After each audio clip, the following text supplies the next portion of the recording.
Hi, I'm Sophie Heath. I look after the Museum of Royal Worcester.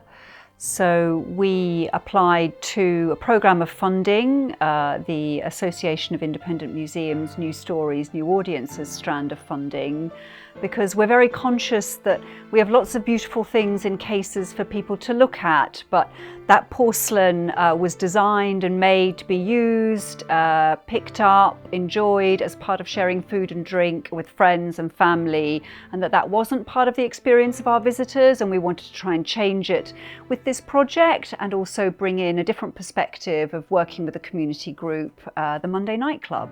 I'm Helen Gill. I'm the CEO of the Monday Night Club, a small independent charity in Worcester that provides social opportunities for adults with learning disabilities and autism. The club has been going for 12 years now. It was founded by my daughter Laura Gill, who's a young woman with learning disabilities herself. When she left college, she found that she had nothing to do in the evenings and she wanted to get her friends together and have some fun. So she had this idea to start a club every Monday night, and it's gone from strength to strength. When we were approached to do this project, to get to know the museum better and for them to be more inclusive of people with learning disabilities and autism, we thought it was an amazing opportunity. We got to work with fabulous artist Kay Winwood. I have a practice where I use all the senses, so the sense of taste, smell, touch, sound, to make art projects. Today we're sitting in Gulp, which is a dining room that I've established as a way of showcasing my practice and also research and developing some of my practice.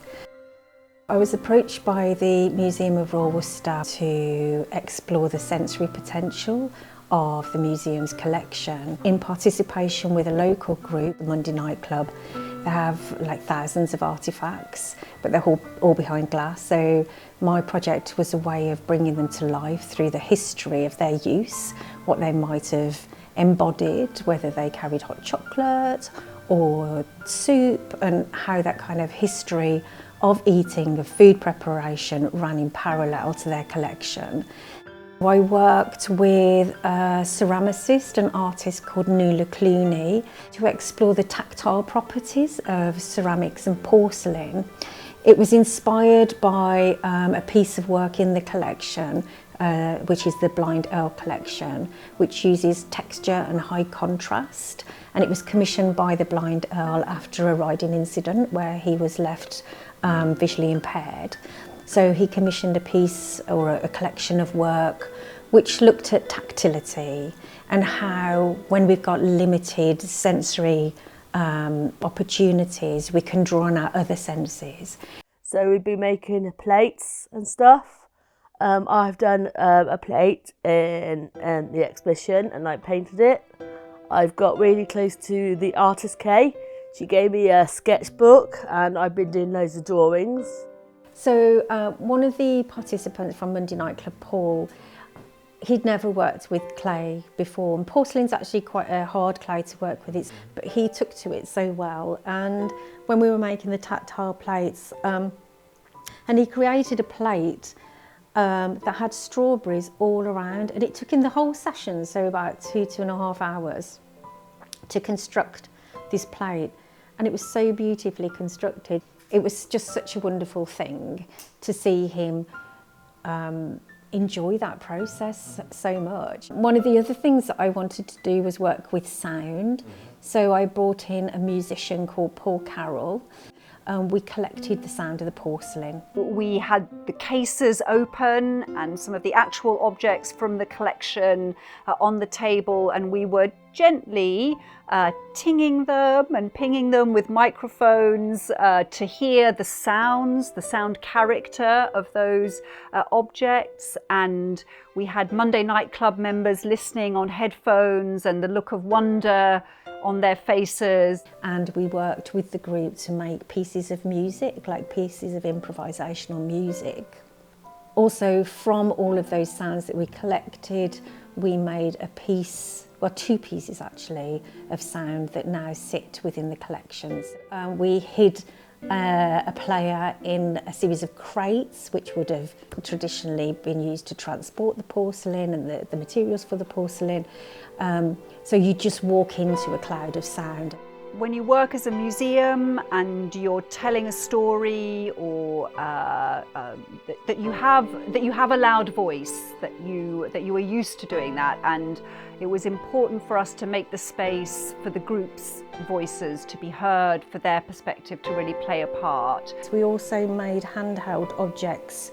So again, thinking around what it would be like to hold a piece of pottery from the collection and then recreate them in porcelain.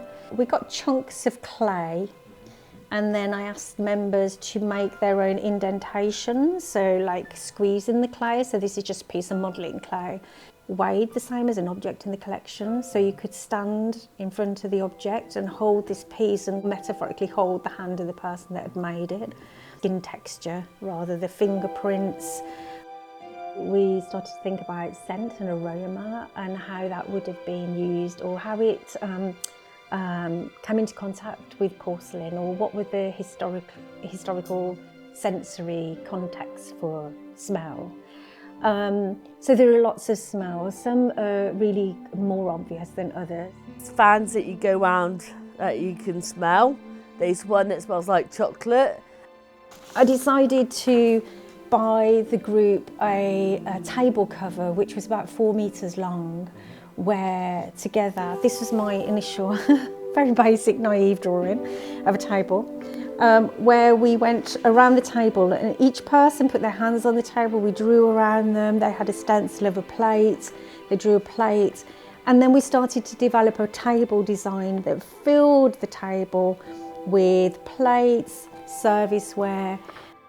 And we had Laura Gill's support dog, Prince, running around very happy in the galleries, and I thought this is a moment not like any other I've ever had as a museum curator of 15-16 years experience, but it was really very special and wonderful. I made like a mulled apple kind of spiced drink that was kind of like a punch with different aspects of fruits and spices, and that was served hot alongside an iced tea which was served cold.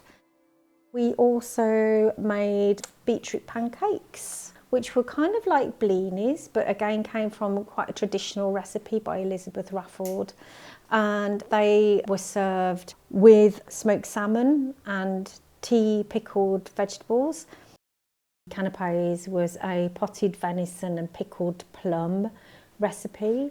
So plums, you get plums all over Worcester and in Evesham.